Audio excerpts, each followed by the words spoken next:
Hello, writers. Have you ever bought a writing craft book someone says you just have to read? Is it still sitting on your shelf? Have you even cracked the spine? That's totally me. Don't ask Renee how many craft books she owns. Why do we keep buying these books we never read? We all want to improve as writers, but that's hard to do alone. That's why we started the Words to Write By podcast, to tackle these books together chapter by chapter and learn from their advice. Or not. Sometimes they're wrong. Hi, I'm Renee Nelson, former college writing instructor turned full-time writer and podcaster. After many years, I finally have a complete draft of my memoir. And I'm Kim Smugado, author of the humorous fantasy novel Our Comeback Tour is Slaying Monsters, which is the first book in the Boy Bands and Dragons series, released by Riverfolk Publishing. And now, on with the podcast.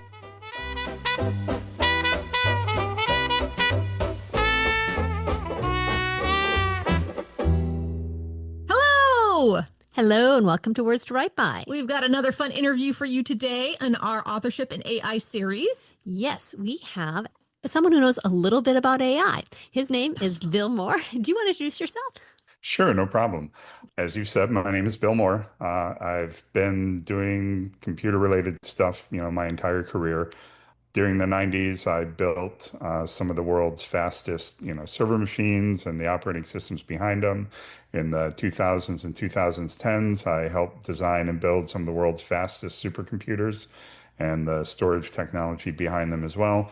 And for the last 7 or 8 years, I've been working in the field of AI and robotics and computer vision. Wowza. So a little bit. Just a little bit, yeah. So you're like at the forefront of all the things. I'm the tech geek that everyone sort of loves to walk away from at the party. I love you, Bill. I don't walk away from you at the party. She just refills her drink a lot. Yeah. And then I'm interesting. So in one of the previous podcasts, we took a prompt and we threw it into the AIs that we have access to and just to see what came up. And it was both scary and kind of depressing. We were just kind of doing off the cuff. You have a lot more expertise with how to control and modulate the AIs. So what do you know about AIs that someone that's just reading news articles and playing with what's available online wouldn't know? For me, being sort of an engineer at heart, I always do better with things if I understand at least a little bit about how they work. Because when you understand how a tool works, which is really all AI is right now is a tool, is when you understand how tools work, you learn how to use them more effectively. And I think if you look at the current thing that everyone's, both either excited or depressed about, is a family of AI things that they call, large language models or foundational models. The way these things work is really interesting.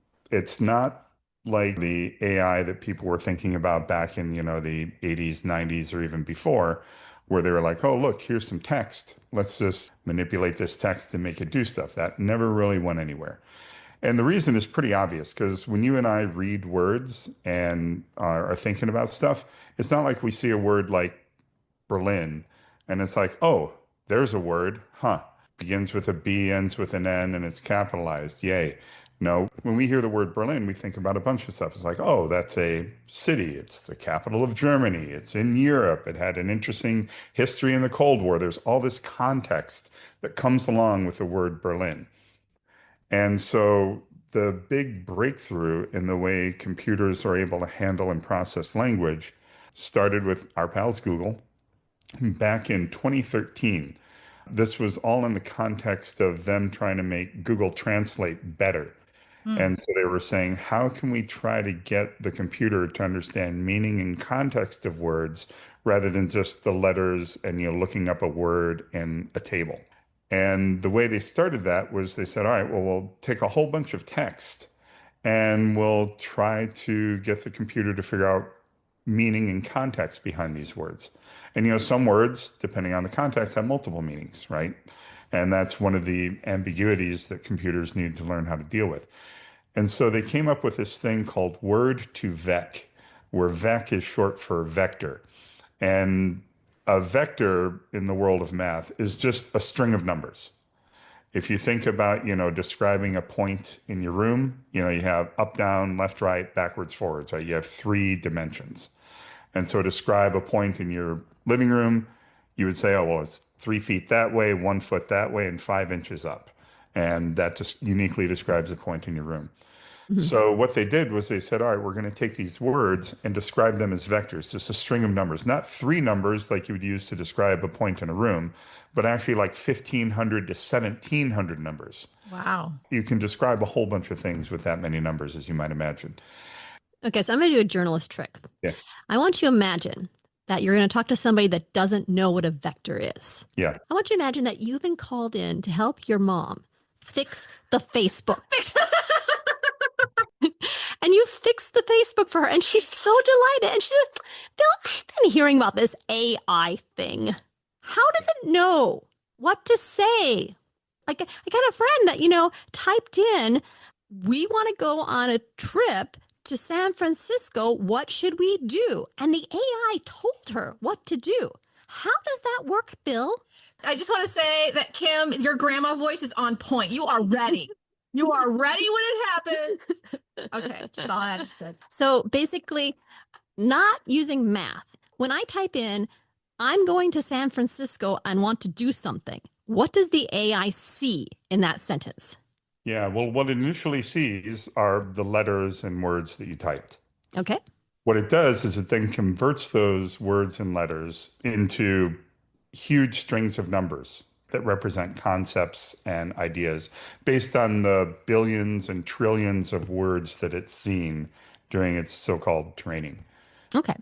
So it has a way of, it looks at a very simple sentence and does it isolate by words or by sets of words? Or it can look at it and it then translates it into this huge context Mhm. that it has. And basically, like you said, using vectors, your mom says, okay, so it uses a vector to find out what it means. Yeah. It does understand, I'm not sure if understands the right word, but it does identify that somebody wants to go to this place, San Francisco, that has a whole bunch of things attached to it Yep. and wants to do something, and doing something has things attached to it. Right. And then once it sort of does the first pass of saying, here's the prompt, the thing that the person typed, and converts it into these, vectors, these big strings of numbers. It then goes through a process of what was invented by Google in 2017. Once again, to make Google Translate better, there's a paper called Attention is All You Need. So this new mechanism that was invented in 2017 called attention, what it does is once it does this first pass of saying, based on all the text I've read, here's the approximate meaning of these words in isolation from each other. What it then does is it goes through and it makes a pass again over all the words, where every word gets influenced or pays attention to every other word that you've typed and every other word that it has responded to thus far. Oh. And that adds more, subtlety, more context, more meaning to each individual word. In the case we're doing here, this is the reason why it won't tell you that you should go to Broadway and see a show when you go to San Francisco, because Broadway is associated with New York. Right. And then once it does that, now it has sort of a richer context for each individual word and how it relates to everything else that you've told it and everything that it is, quote unquote, learned during its training. And then what it does is it's a concept that you've probably heard tossed about of, next token. So they don't think about words as words. They think of these mathematical concepts called vectors, also called tokens. And it says, all right, given what I've had so far, what is the next most likely token in this sequence? Not just looking at the words, but looking at all this nuance and meaning that's been added to the words by this attention mechanism. And once it does that, then it says, okay, let me do this entire process again, including this new word that I just added. It's a bit like that Simon game where you do the sequences where, everyone starts one note and that person has to note that note and the next note. Yep. The person after that has to do that note, next note, and next note. So it gets harder and harder as it goes along Right. until finally someone can't remember it and the thing falls apart. What you just described is called a context. Every part of the conversation, from everything you've typed and everything that's generated so far, is context. And every one of these models has a context limit that describes how many words or tokens it can, quote unquote, think about or pay attention to at the same time. So I find this fascinating because that is similar to how you teach people in post-secondary reading, how you teach college students to read or just to read in any level. There's a lot of prediction going on in reading. We don't pay attention to it because we're all readers here. But when you're learning to read, part of the reason students like have a hard time finding meaning or even understanding like what the sentence means beyond what it means, because they're not keeping context in mind, but they're also not predicting what's going to happen next because they don't have enough experience to make that leap or to even like think of it. They don't think that there's prediction involved. They just go, well, this is what it says. And you're like, yes, but there's more. Yep. It's like the same thing that we trained AI to do. Yep. Like the human brain. Yeah. And that's one of the things I think we've talked about before is the idea that words aren't, just things in and of themselves. They have meaning and they have context, not only because of the word itself, but because of everything around it Mm-hmm. at the time that you read it. And that's exactly what's going on in these AI models. I was going to bring up a situation that happened very recently, which was at a certain point, Grok, the AI for X, went off the rails. And no matter what someone asked it, it would go on about white genocide in South Africa. And something got screwed up there, obviously. But you were talking about how context and how it tries to put tokens in front of everything. What was it that got into it that suddenly caused it to only have a one-track mind and only put out that information? Yeah, great question. A few things here to describe before I can answer the question. So when you're working in any of these, whether it's ChatGPT or Claude Sonnet or Grok or any of them, there's stuff hidden behind the scenes that you can't see. And that is something called the system prompt. So remember how before we were talking about when it generates the next token or the next word, it looks at everything you've typed, everything it's replied so far, and says, what's next? Before you even type the first word, the developers behind these AI things have thousands of words of what's called a system prompt that says, you're supposed to be helpful. You're supposed to answer the question at hand. You're supposed to do this and that and the other. And basically, that is, as we were describing before about context and establishing meaning, that's sort of set up in the background. Kind of like, when, Renee was a teacher and, her students walked into a class, part of the system prompt, if you will, is like, yeah, when you're in the class, you behave, you pay attention to the teacher, you don't talk to your students while the teacher is talking, all of these sort of unwritten rules, if you will, about what it means to be sitting in a classroom. And so that's the same thing that the system prompt does, is it tells tells the AI, it gives the AI context on how to generate more text to be what they call aligned or helpful to the people that it's quote unquote chatting with.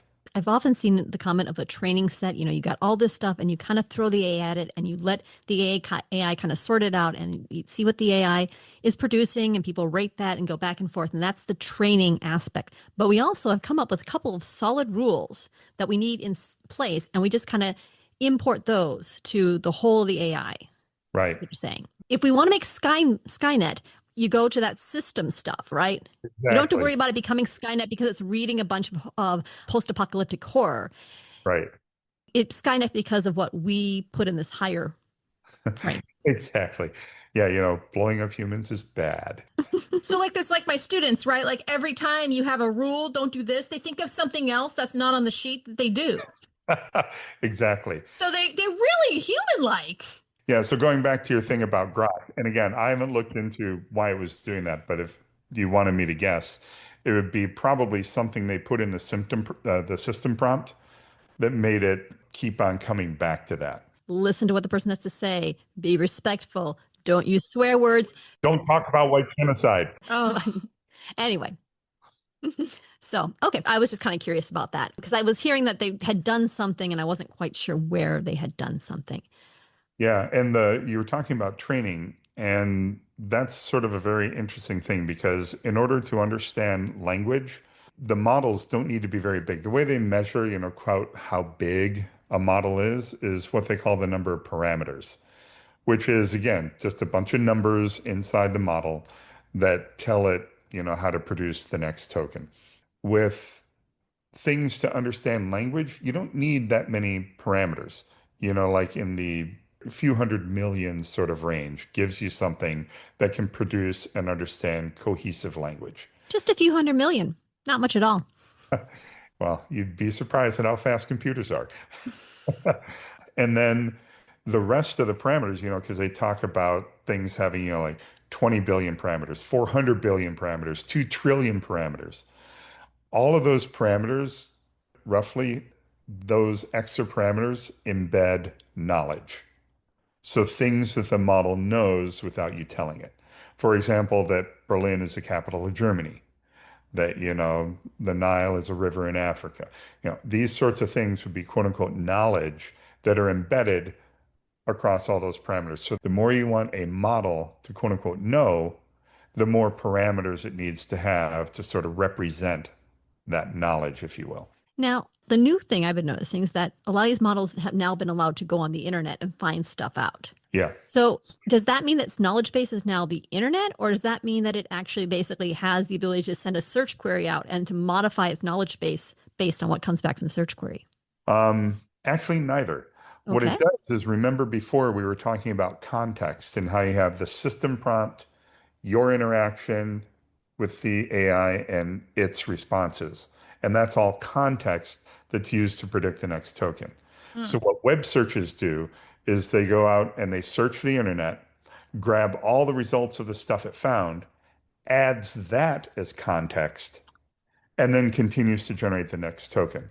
So the AI isn't learning anything. You're just giving it sort of like a handy reference sheet to look at when it's producing the next, set of words. So the next question I have, I think probably feeds into this, which is just like we have context and we hear various things, but we put them on a certain amount of belief in it. Like when I'm talking to you about AI, I've got a bit more belief than if my kid says, I saw this YouTube video that said, Yeah, and so what you're saying, if it's going to include information that it gets from the web on a search as part of its context, it's going to have to decide how to weigh what it right. gets, right?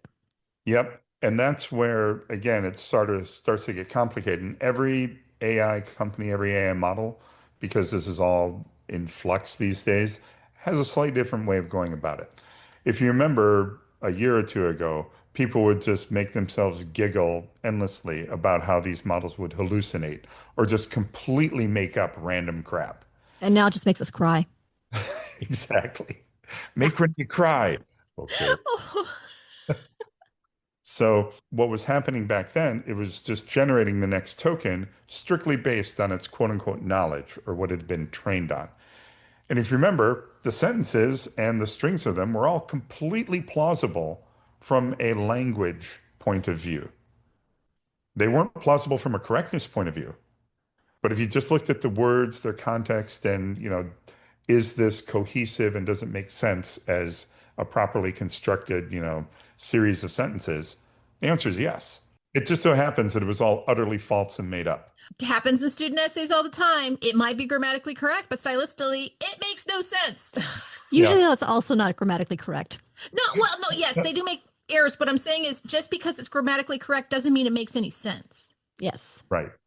And that was a big problem. And the way they started doing this was, what we as people would call the sniff test. As it's generating the text, it would basically generate it in a place you can't see it, run it past another model that's like, all right, does this pass the sniff test? Oh. Does this correspond to stuff that I quote unquote know or, things that are factual? If the answer is no, it's like, all right, let's go back and sort of regenerate this a little bit So there more. are two models working together.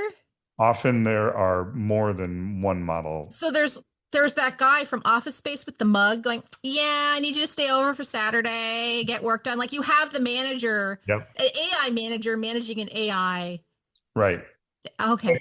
With some of these new, they call them thinking models. You've probably seen the regular models and the thinking models. What the quote unquote thinking models do is exactly the same thing as the regular LLMs. They just generate the next token. But what they do is they sort of hide it from you as quote unquote thinking. And when it's done quote unquote thinking, it then says, all right, let me summarize what I've thought about and put that out in a little tighter and more cohesive way. And some of the tools that you can find for these models will let you see what it's quote unquote thinking.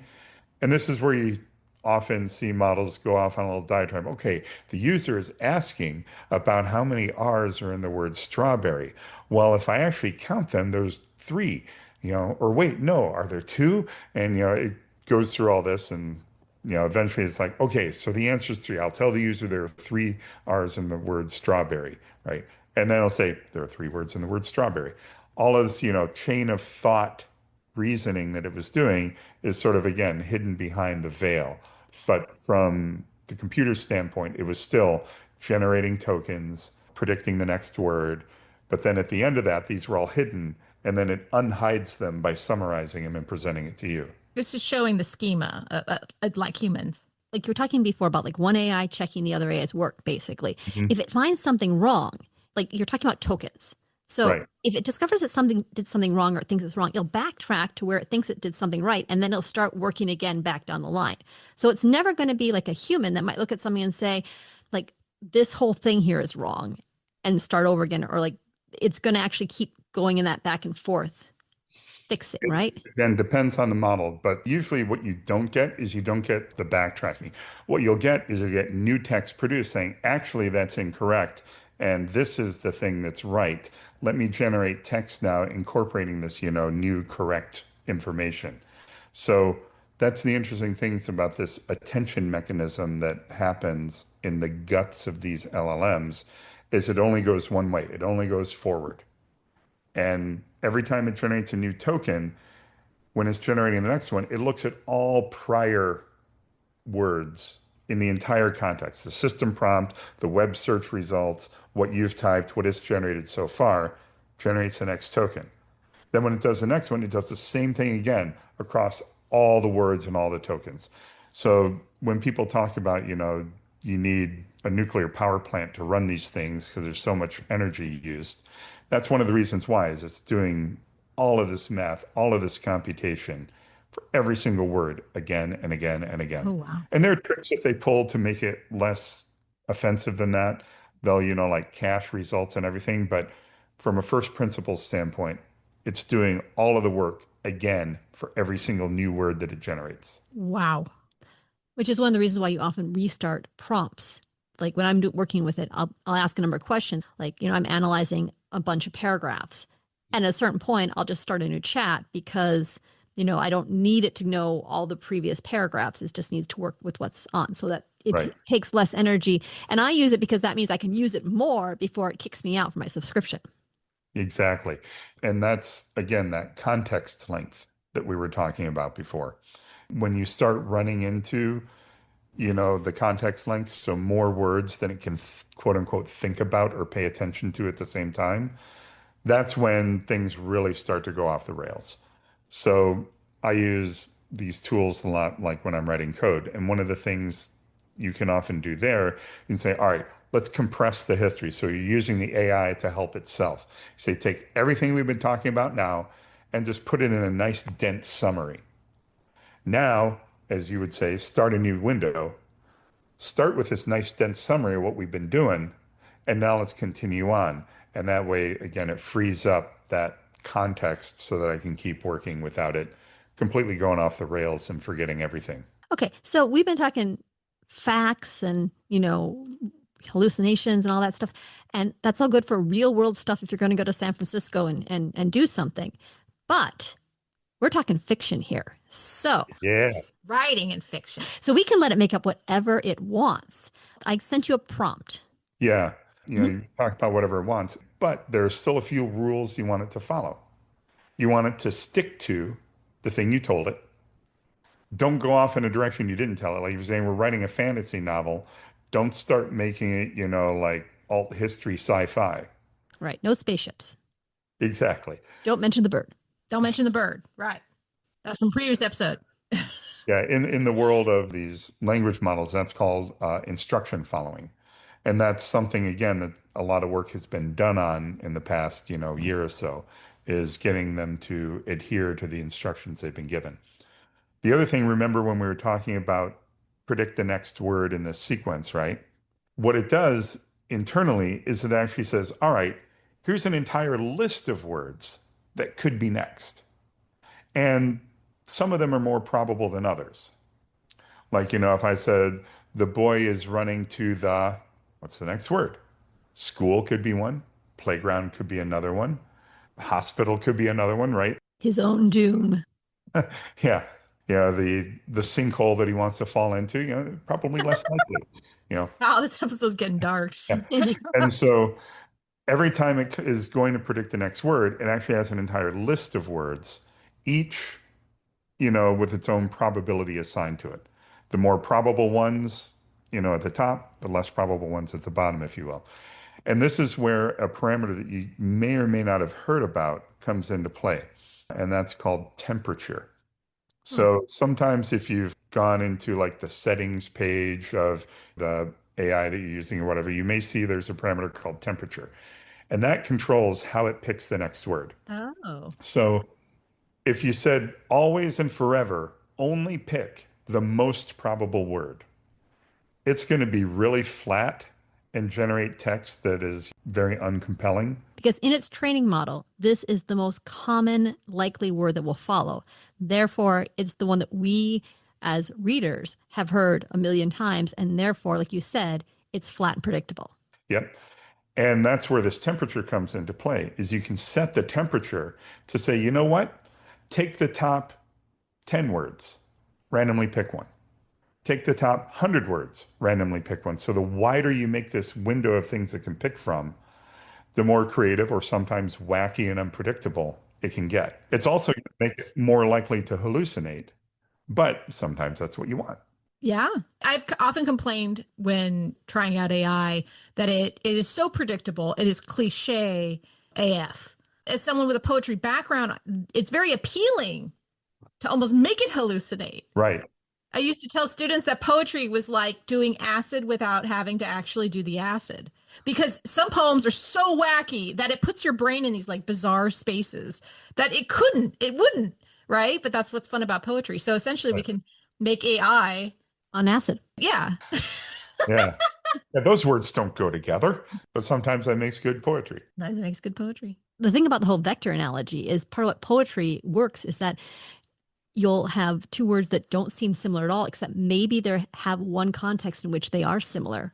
And that's what makes the line so cool, because you didn't even think about those two words being next to each other, except they work because of that one element, that one dimension in which they are similar. Mm-hmm. Yep. Neat. See, vectors are cool. I don't even like math.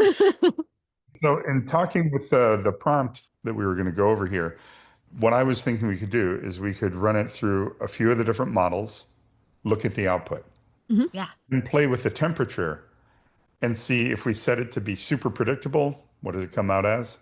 If we set it to be super loosey-goosey, what do we Yeah. get? Okay. All right, dear And- listener, get your pen and papers out, take some notes. So let's start with the prompt, and then Bill can tell us what he's using. Okay. Write a 3-sentence plot of a best-selling fantasy novel. Okay. Bam, easy. All right, let me see. Let me grab this, blah, blah, blah. I see a screen with a lot of tabs on it. All right, so you can see this is a tool that I sometimes use called Open Router. And what Open Router allows you to do is it allows you to add all sorts of different models, and it'll send the same prompt to as many models as you want. So, for example, if we wanted to take one of the Llama models, which is the free stuff released by Meta, you can go through and say, oh, look, here we've got Llama 4 Maverick. Let's add that to the list. So you can see up here all the different models that I'm doing. Everything from small, tiny ones you could run on your phone, medium-sized ones you could run on your computer, to giant ones that you're never going to run on any computer you own. So just for our listeners, the tabs I see open read Gemini 2.5 Flash Preview, Gemma 3N, Qwen 3, Phi, 4, reasoning plus. Phi 4, O3, ChatGPT 4.5, Claude 3.7, and Llama 4 Maverick. Yeah, and you can add or subtract as many of these as you want. And the ones I just picked is just a, somewhat random sampling of somewhat current models. So one question here. I know that a lot of models, to get the better stuff, you have to be on a subscription. I'm assuming you just have subscriptions to everything, and that's why you have access to everything in OpenRouter. OpenRouter is a tool or a website that will send it out to all the different models. And what you can do is you can either tell OpenRouter, hey, here's my, key or whatever for this thing that I've subscribed to. Or you can just say, you know what? If these models cost anything, I'm just going to pay OpenRouter and they're going to pay them. So basically, OpenRouter just pay for usage based on what you use. Nice. And these things are all fairly cheap, pennies per thousands of tokens, that sort of thing. Nothing we're going to be doing here is going to be terribly expensive. Good, because we don't have a budget. Exactly. So write a 3-sentence plot summary for a best-selling fantasy novel. That's all you want? Yep. Yeah. All right, so we do that. Ooh, multiple tabs are opening and they're all typing at once. Yep. Because what OpenRouter did was it sent our prompt to all, what do we have here? 8 models at the exact same time. And you can just watch them all do their thing. Some of these will be 3 sentences. Other of them will not be. Because some models are good at following directions, some models are not. Let's just start with the Gemini. I want to read it through. We've been seeing that, Google was responsible for all the initial work here. Obviously they're going to have the best model. So let's see if they have that's to. not true. That is actually one of the great ironies of all of this is Google invented this very thing that they seem to be most behind at. They're catching up in a way that, of course, they're Google. They know how to do this. But it's been very ironic to watch the rest of the industry sort of go off and running with foundational research that Google invented a long time ago. They've been IBM'd. Pretty much. So this is Gemini 2.5. A young farm boy discovers a terrifying prophecy and the corrupt forces trying to prevent him from fulfilling it. Armed with the mysterious relic and the loyalty of an ancient race, he sets up to unite a fractured kingdom against the encroaching darkness. His journey to become the fabled hero will force him to confront impossible odds and the ultimate sacrifice to save his world.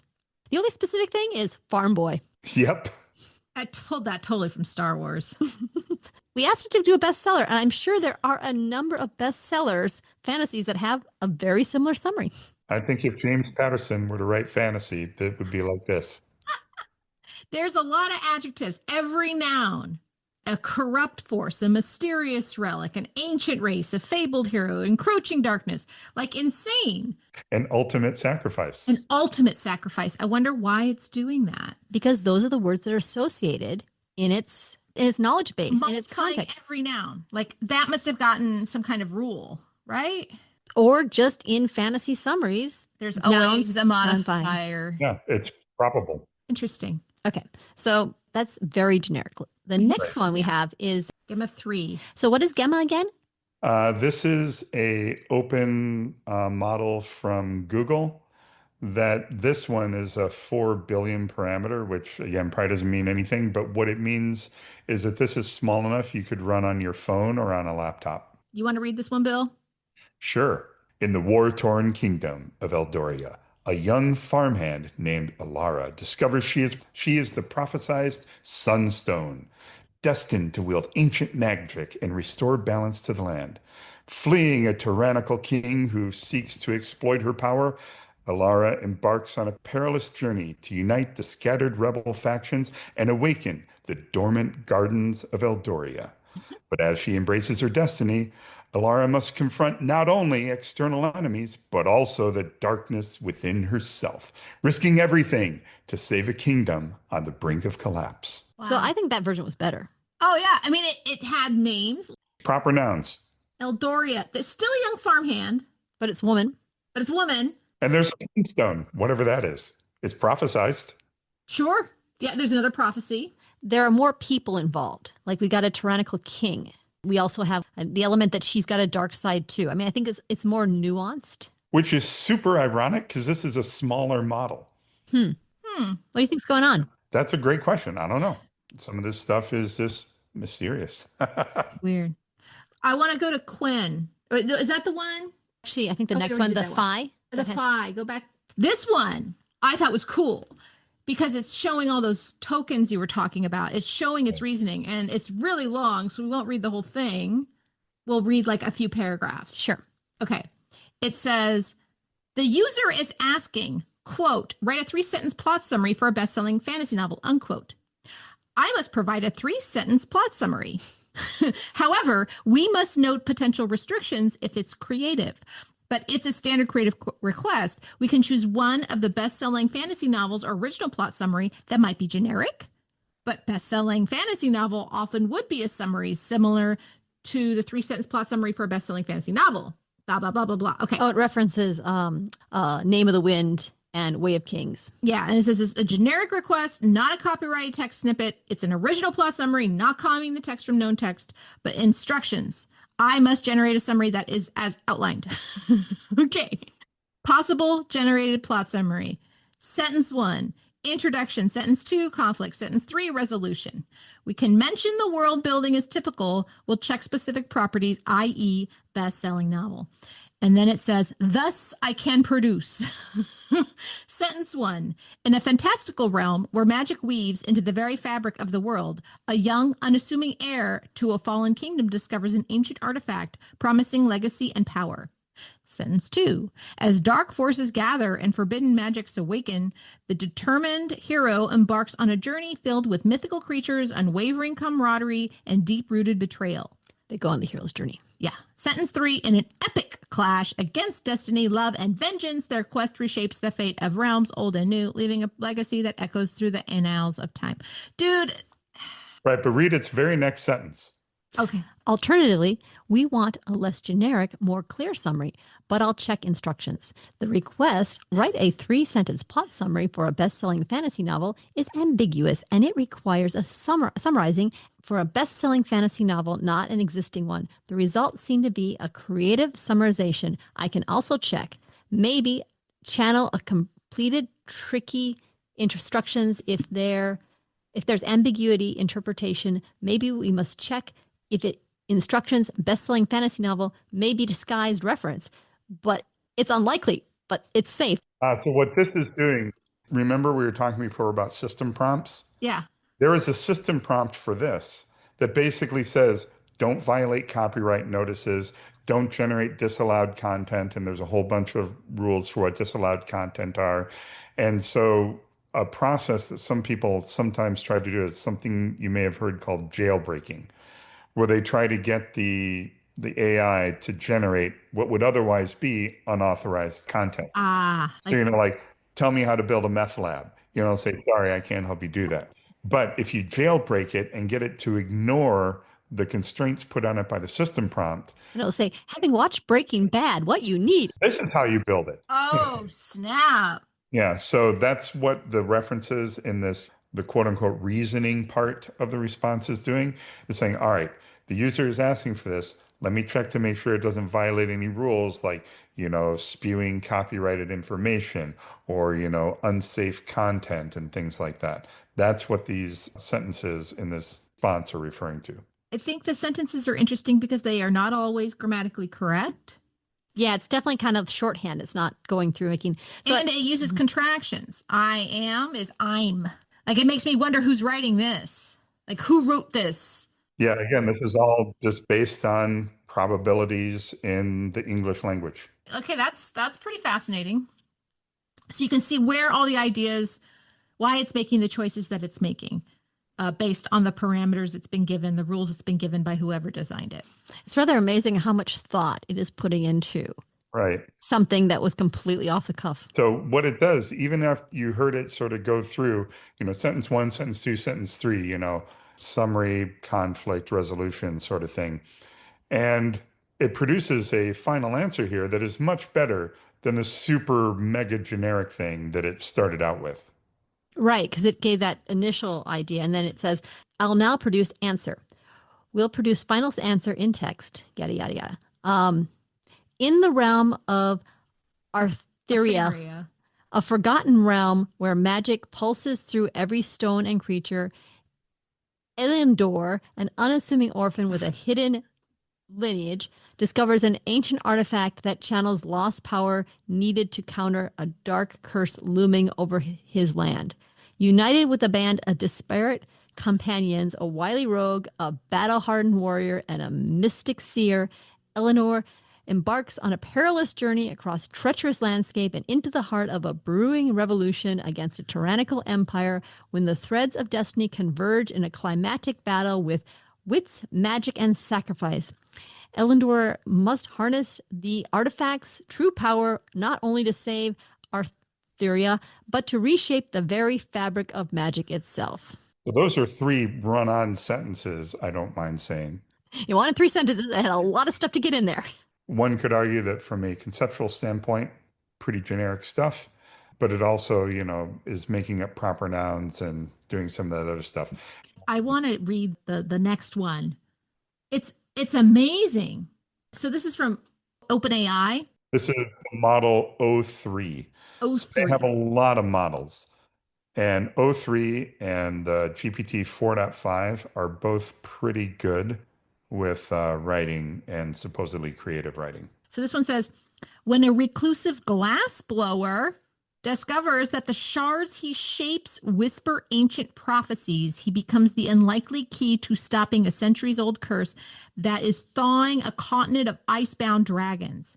Pursued by a militant church that feeds on fire and aided by a fugitive princess who can translate the dragon's silent language, he must reforge the scattered pieces of mythical mirror before the first dragon fully awakens and rewrites time itself. In the final moon lit confrontation atop the mirror's crystalline labyrinth, the glassblower learns that the last shard, the one that will decide the fate of the world, is his own beating heart. Dang! That is really cool. Yeah, not bad.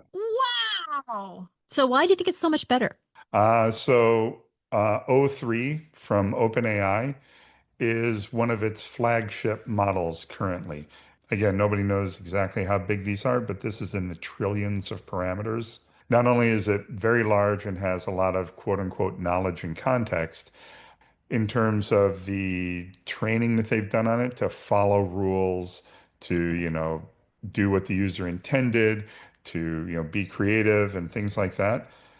OpenAI has put a lot of effort into that recently. As far as I know, again, I don't work for OpenAI or have any inside knowledge, but this is kind of what they've been doing for the last 9 months, is taking their state-of-the-art models and not necessarily making them quote unquote smarter, not adding more knowledge to them, but making them better at doing what the user not only said, but what the user meant. So the instruction following, the context awareness, the nuanced meaning, all that sort of stuff, they've been putting a lot of work into that. So when we asked O3 for a best-selling fantasy novel plot, it somehow understood that we did not want just a generic summary, but we wanted something that people hadn't seen before or was new enough or novel enough. It knew we wanted something better than just the most generic plot that 90% of fantasy novels follow. Right. A plot to a best-selling novel is specific. It's not generic. Right. This is crazy. You know how I would use this? I would use this to type in that prompt, and then I'd be like, I'm not going to do any of those. But it gets more and more creative. Then you have less things to do. Okay, yes, but that's what I'm saying. Some of this stuff is so open-ended, it's not usable. What you're saying is you would go through and you'd say, okay, no matter what I'm doing, I'm not using a farmhand. Yeah.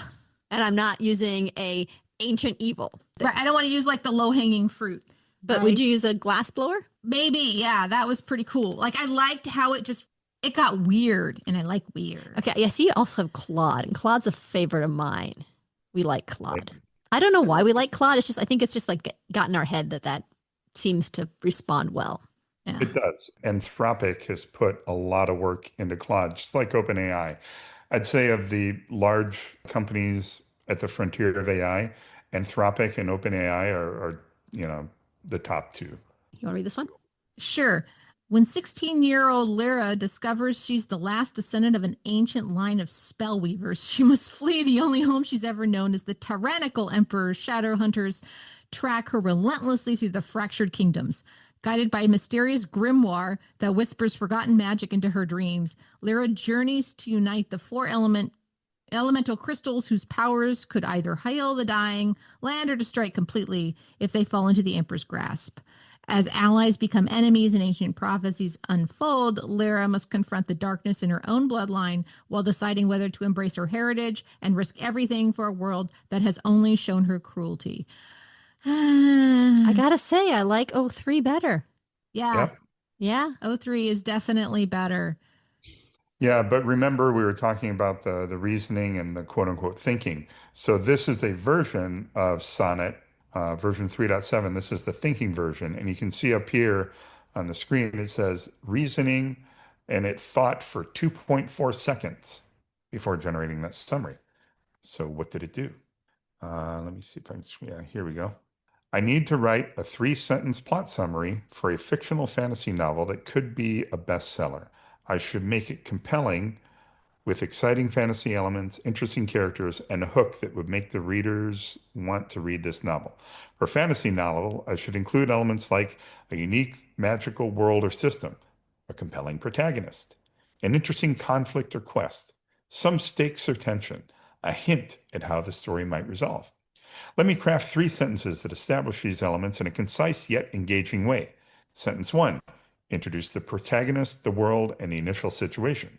Sentence 2, explain the central conflict or quest. Sentence 3, hint at the stakes and possible resolution. Here's my plot summary, and that's what you guys read. Huh. So a little more concise than our pal 5-4 that just kind of went off the rails gibbering.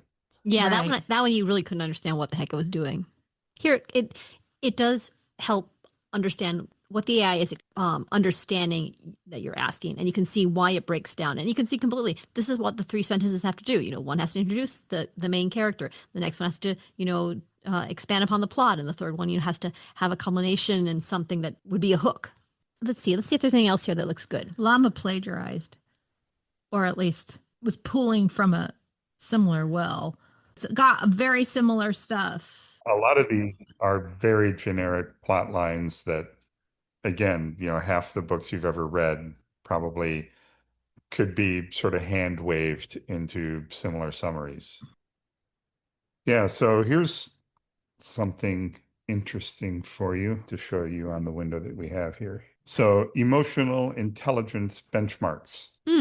Okay, so this is a website called EQ-Bench3. It's actually called eqbench.com. And it rates the current models by different parameters.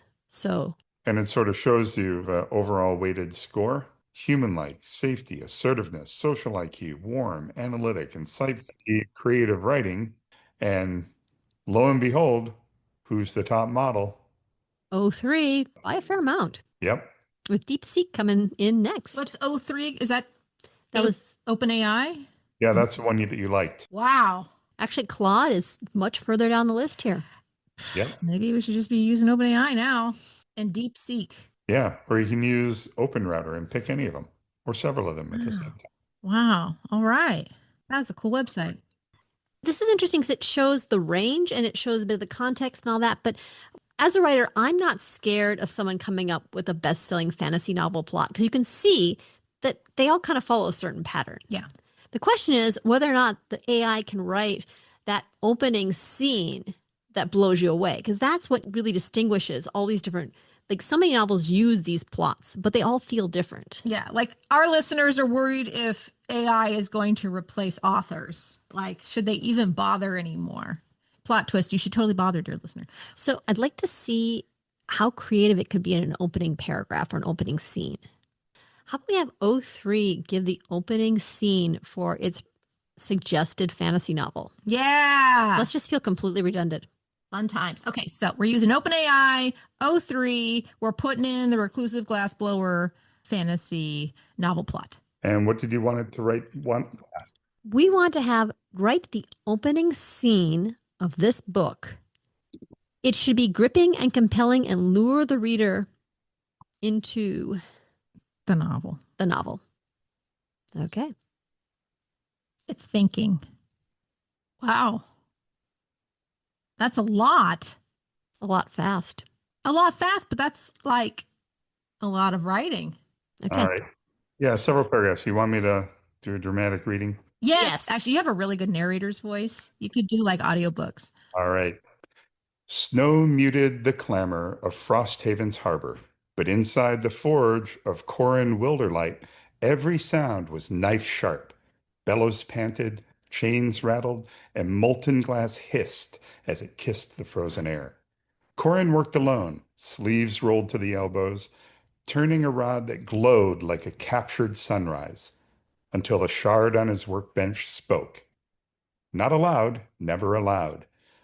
The silver of black mirrored glass merely vibrated once, setting off a faint chime that no one in the city would have heard. No one but Corin, whose pulse answered in time. He'd found the shard that morning, delivered without a name, wrapped in wool and frost. Now it lay among his tools, reflecting nothing, drinking light instead of giving it back. Turn the gather, breathe, shape. These were the rules that kept his secrets banked like the furnace flames. Yet the shard's hum tugged at him, refusing to be ignored. When Corin paused, sweat cooling on his brow, the fragment quivered again.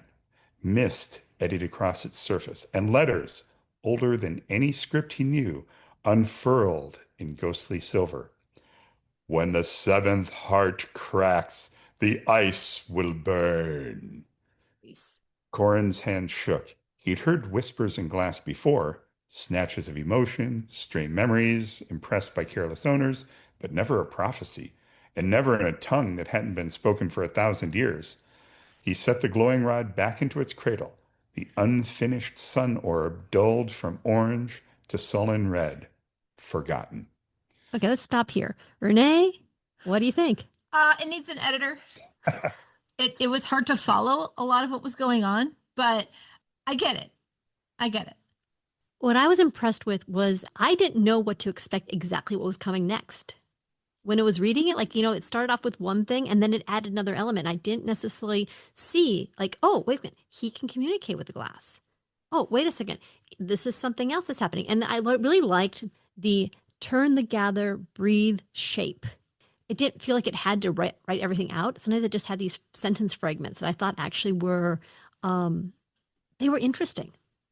Yeah, I was a little confused about he'd found the shard that morning, delivered without a name, wrapped in wool and frost. So I guess on his doorstep? Did someone delivered it? I'm not quite sure what happened there. But then the next sentence is really nice. Now it lay among his tools, reflecting nothing, drinking light instead of giving it back. Ooh, I like that prose. Yeah, and I like some of the descriptive stuff that it does. At the end, he set the glowing rod back into its cradle, the unfinished sun orb dulled from orange to sullen red, forgotten. Yeah. It's very evocative, right? He was just working on this thing, he sets it down, and there it is, just cooling from orange to red, no longer the center of his attention. Yeah. So I want to know what is fueling this? How did it do this? What is it pulling from to be able to write like this? Yeah, so this one doesn't really give you any of the quote unquote reasoning, context that you've seen on some of the other models. But again, it's the same stuff. This is OpenAI's O3 model is very much, as of this podcast, a state-of-the-art frontier model, sort of at the leading edge of what's possible right now. They've tuned it on, writing and writing stuff that humans like. So maybe going back a little bit to how these models are trained. So, people talk about you give it a whole bunch of data, the AI quote unquote learns, from the text it's seen, various things, not only what valid sentence constructions are like, but meanings and context of words and things of that nature.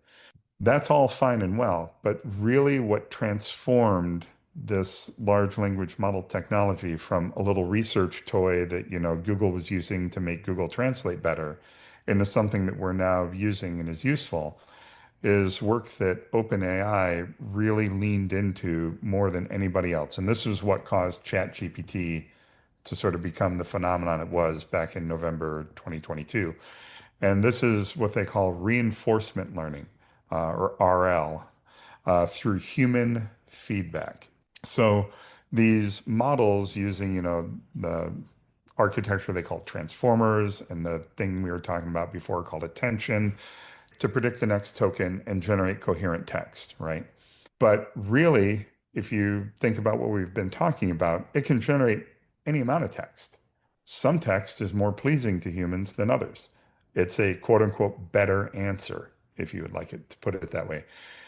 And what OpenAI did was they generated hundreds of thousands of these sorts of things where they would say, all right, here's a prompt. The AI generates several answers, and the human, like Renee wanted to be, would be the editor. They would say, all right, of the four answers that the AI generated, this one is better. And it would be better yet if it was edited like this.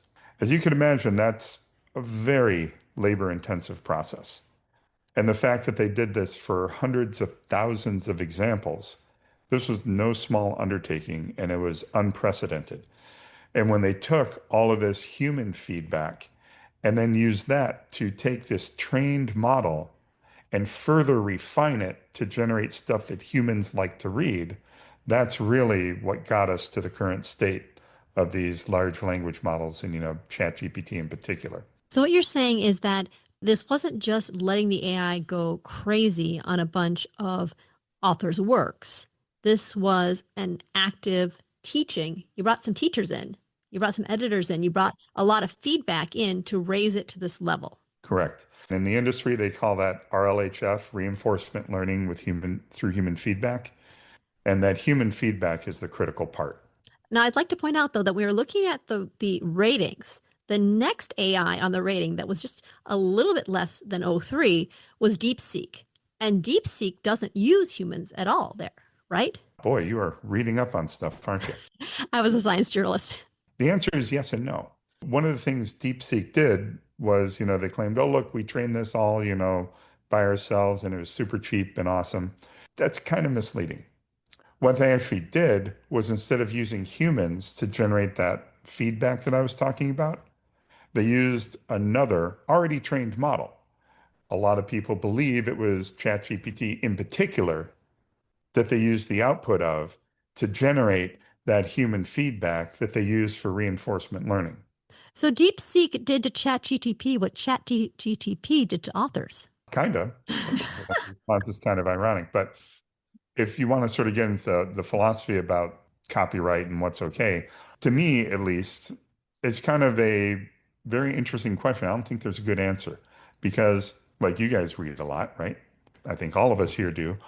You vaguely remember things, or maybe you specifically remember things, and you use that to inform your writing. Renee has read enough bad writing that she knows what not to do. And she's read enough good writing. And an MFA program is just a lot of reading of a lot of good writing. And discussing and, writing about those things, writing in response to those things. Obviously transcribing what you remember from a book, that's not cool. But using things that you've read as an influence on what you're writing, that's what authors do. That's what artists do. That's what, programmers do. That's what everybody does. And so where do you draw the line between what's okay? I learned from this, but I'm not copying it. And then somewhere you cross the line. It's like, no, okay, that's plagiarism, not cool. That was like 2 episodes ago. Often with people that have plagiarized, one discovers is that they haven't been plagiarizing from like 300 different books. They've usually had like a couple authors, or they maybe often when someone's been found to be plagiarizing, they find that, oh, there's this other book in this area that kind of covered the same thing, and they were plagiarizing from it very consistently. But because AIs have so many resources, like if it picks a particular phrase, like from this, where it picks the line was, hang on a second, turn the gather, breathe, shape. Like there's some of these lines that just have a beautiful quality. Or the other one was the unfinished sun orb, dulled from orange to sullen red, forgotten. I mean, it's describing a process. The question is, has some other author out there used dulled from orange to sudden red, forgotten? Like, is that a phrase that maybe is in someone's book that some author, tried 18 different versions of till they were satisfied with that particular phrase? Or is it that when you're talking about glass blowing And, what happens when you set down a piece of glass, that these words have been used to describe that process. They probably have in the context of glass blowing, maybe not in the context of fantasy and, this, sun orb bit in particular. I mean, I've never blown glass, but I've read enough that I know when you set it down, it dulls from, glowing, yellow to orange to red.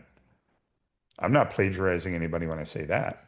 It's just indirect knowledge that I've accumulated by reading a lot, right? Mm-hmm. Where do you draw the line, I think, is always the question here. Right. So this is another question I have is those you call them the human editors or the people that went behind the scenes and would pick the four and then they would maybe even edit the answer to make them more pleasing.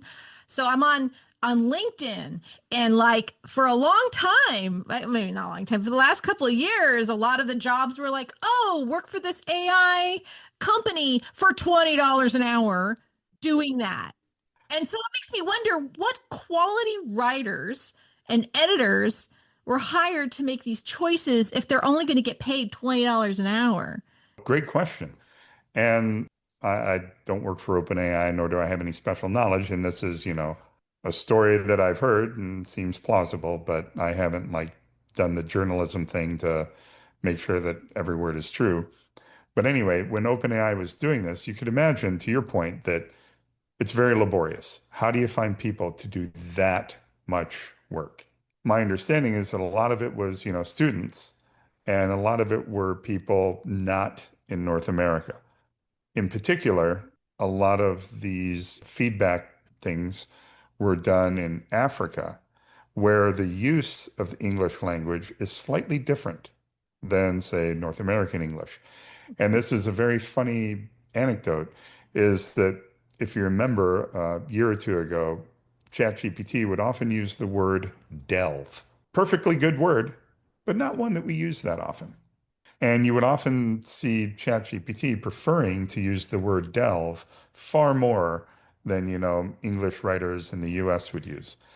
There's a website that shows published and unpublished research papers called Archive. And if you search in Archive for papers using the word delve over the period of time, it's a flat line near zero until about November 2022. And then it starts climbing. It's very interesting that, ChatGPT has had that kind of impact and Right. that using a word that, say, in other parts of the world is common usage in English, like delve, but not common in our part of the world, that is an interesting way of sort of seeing where some of this training data was perhaps generated. Well, I think what you're also saying here is that once the AI came out, suddenly a lot of people using this chatbot ended up using the language of the chatbot again and again, and it basically skyrocketed this verb. Right. So it's a feedback loop too. Exactly. Because now in the internet as a whole, that word's a lot more common than it once was. And that's one of the problems with, the new models that they're working on is they can't just keep throwing more and more internet at it. Because to your point, it just becomes an echo chamber at that point. And, a phrase as old as its time in the world of computers is garbage in, garbage out. Mm. So give the model a bunch of crap, you're kind of going to get crap as output. That's been one of the big areas of work over the last couple of years has been how do you clean and refine the training data that you give to these models. Remember one of those models we were playing around with before, Phi 4 from Microsoft. That's one of the big areas of work that Microsoft went into putting into that model, was training it not just with unwashed text from the internet, but with refined, curated, textbook quality text. So that the idea was they could train a model to be pretty darn smart with a lot less data, as long as that data was of very high quality. And this goes back to the whole thing about these authors suing about their works being used. What you're saying is that it makes sense to go and pick the best authors, to pick the most edited, accurate textbooks. And they're not paying. There's no compensation for the fact that your stuff is better, that we're going to borrow your stuff to train. Right. And when I said this, I didn't mean explicitly that they went and, just ripped off a bunch of textbooks, but they generated training sets that were of textbook quality. Right. But there is evidence that they are going to these sources. In the case of Meta, there's a lawsuit, and they got the documentation that said that they knew that they were going to these pirated sites. Yep. That's where they were getting a whole bunch of the stuff. There was even in emails commenting that if they ask one author for permission to use the stuff, then they'd have to ask all the authors for permission. And the reasoning wasn't so much that they wanted it to be cheap. They just wanted to have the information there as soon as possible because it's a race. Everyone's going to make the next AI, and getting permission takes time. Wow. So it's not even, I don't think, about trying to screw authors as much as they need this data. It's faster to steal it. Wow. Crazy. Yeah, and this is sort of a complaint that I've had for a long time, is whether it's books or movies or TV shows, I'd happily pay for what it is that I want to watch. If there were a way that I could pay for it without having to subscribe to 18,000 different streaming services just to watch the one show that I want to watch. Yeah. I'd happy pay, like 3, 4x the price if I could just pay for what I watch. I'm a big believer in, authors, musicians, publishers getting paid for the work they do. But the world makes it incredibly difficult to do that on a consistent basis. I know it's neither here nor there and, doesn't justify stealing by any stretch of the imagination. But, to your point, it's like if it really is an arms race and they need access to more and more data, good quality is better than not. How do they go about getting that? And if there are a way to compensate people for it, it would probably happen, would be my guess.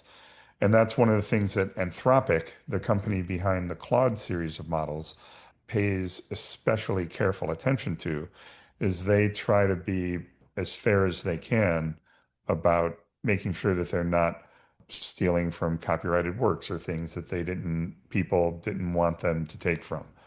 Again, not saying they're perfect or that they've properly compensated everybody they've used data from, but as a company, that's one of their philosophies, is that we're trying to make AI that is safer, less harmful, and more cognizant of, the origins of the data that they got.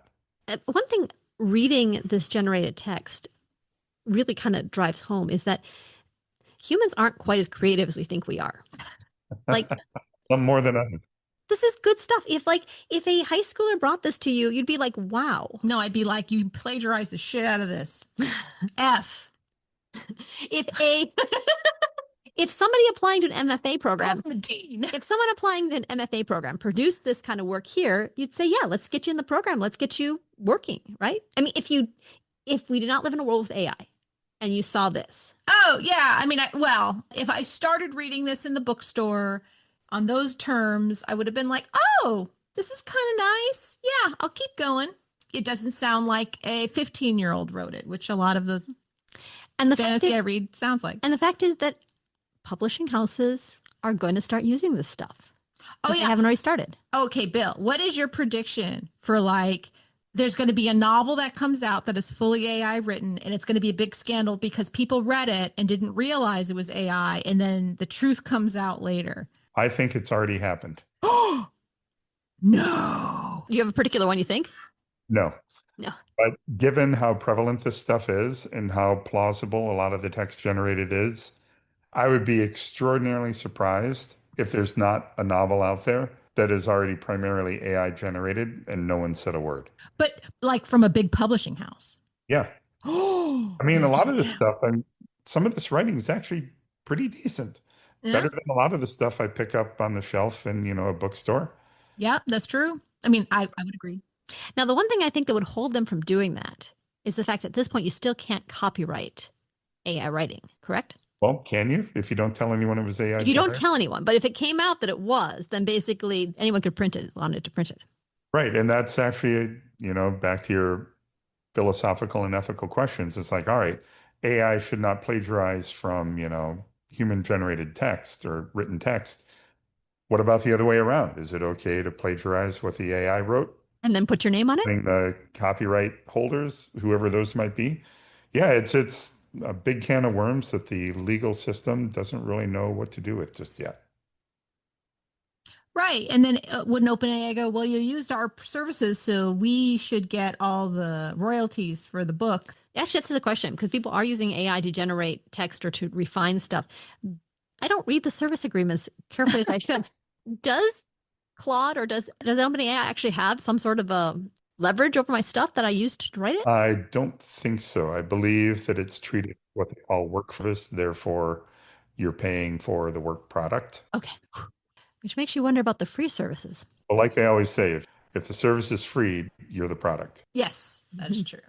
Yeah. If tech has taught us anything. To answer your question about copyright, apparently, according to the US Copyright Office, only works created by a human author can be copyrighted. Ah.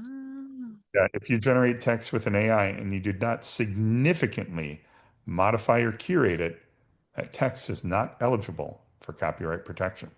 So you could write a novel with AI and it can't even be copyrighted. Right. So if there is a novel out there that is selling like hotcakes and we found out was generated by AI, that somebody else could start printing it right away and selling it too for $2 less. Oh, rad. Okay.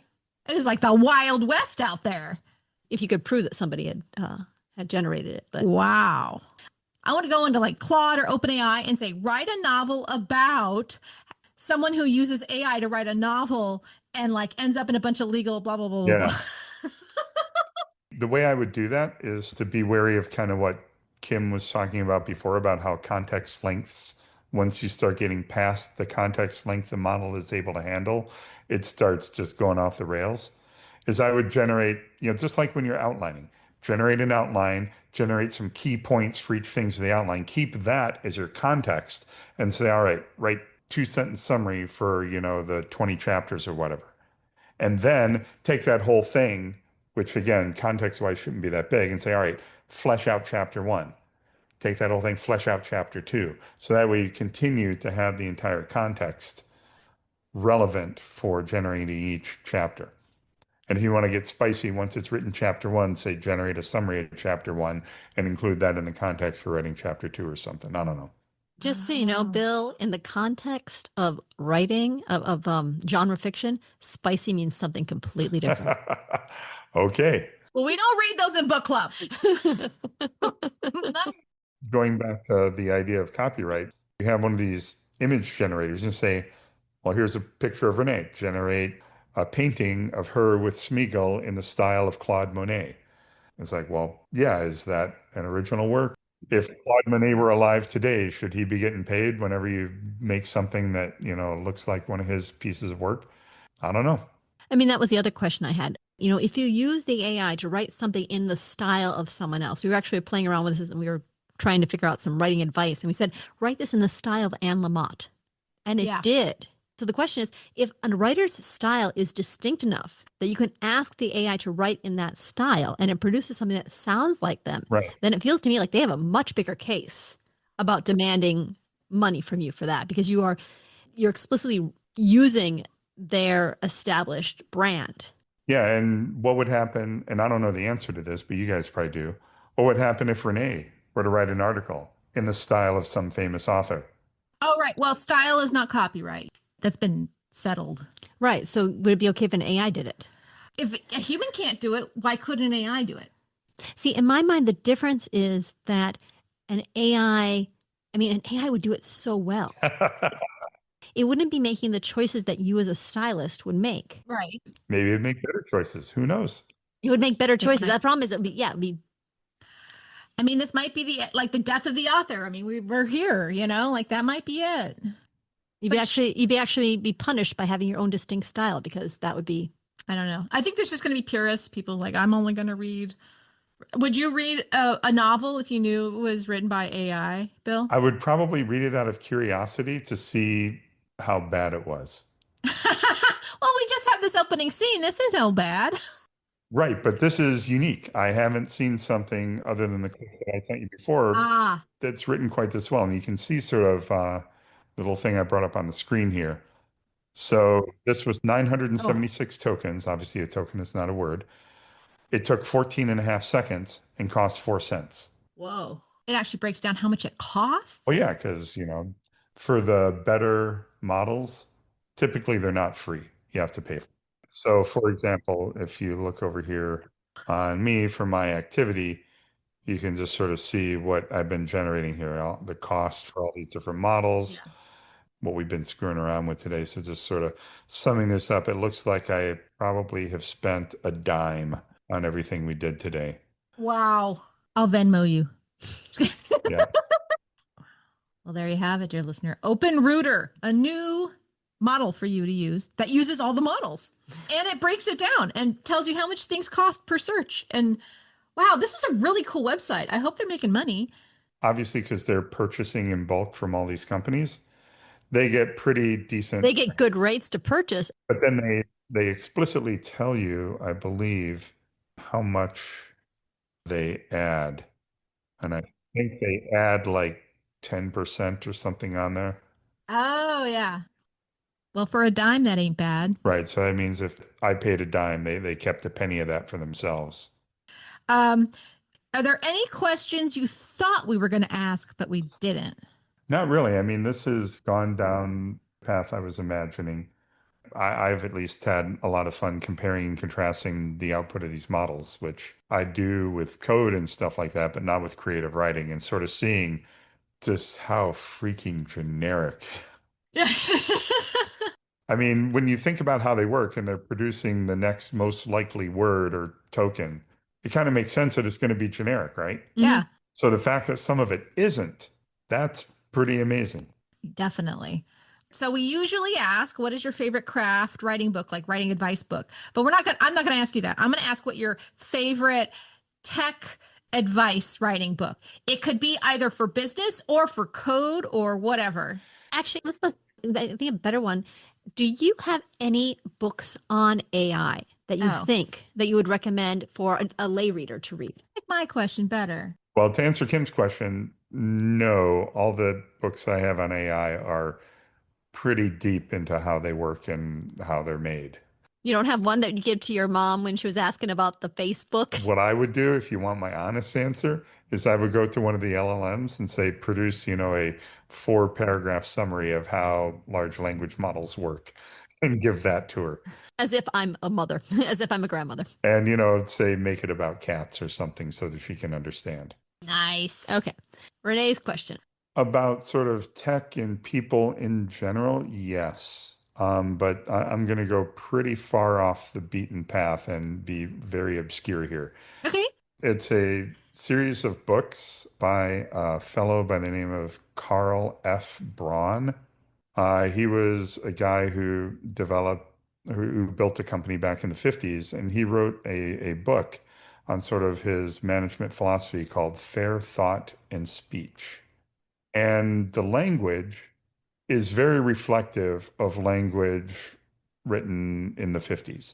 Very gendered, very workplace, masculine, assuming, all that sort of stuff.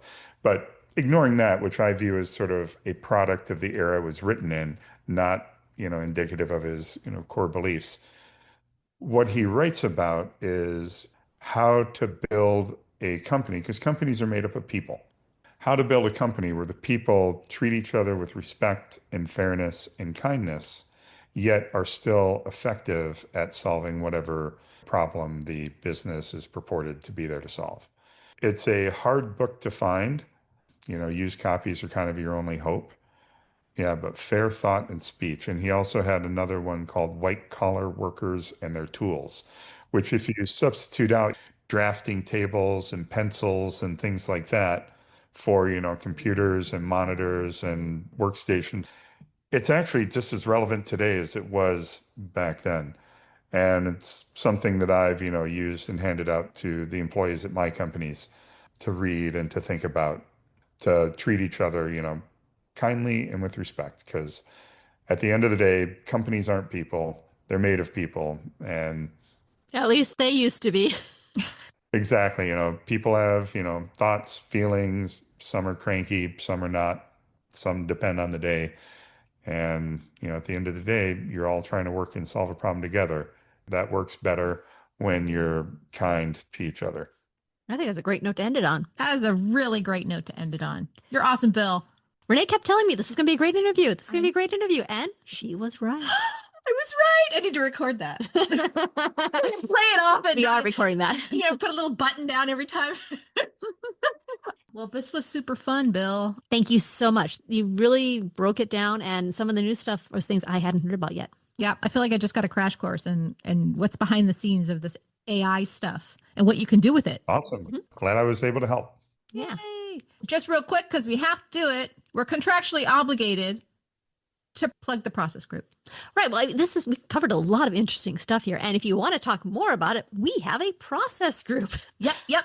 Come to the process group. Starts at 5 p.m. Pacific Standard Time. You can find us on Meetup. You can find us on the website. We meet every Wednesday and it's free. Hope to see you there. Hope to see y'all there. Bye-bye. Bye. Words to Write By is produced by Renee Nelson and Kim Smiga Adam. Our theme music is Roll Back the Carpet by Cool Cat Music. Have a great day.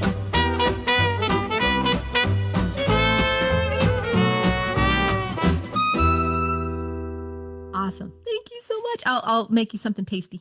Oh boy. How about carrot cake? Again? If it's tasty, why not make it again? It's a really good carrot cake. It's true. It's his wife's carrot cake. Ah. Very good carrot cake.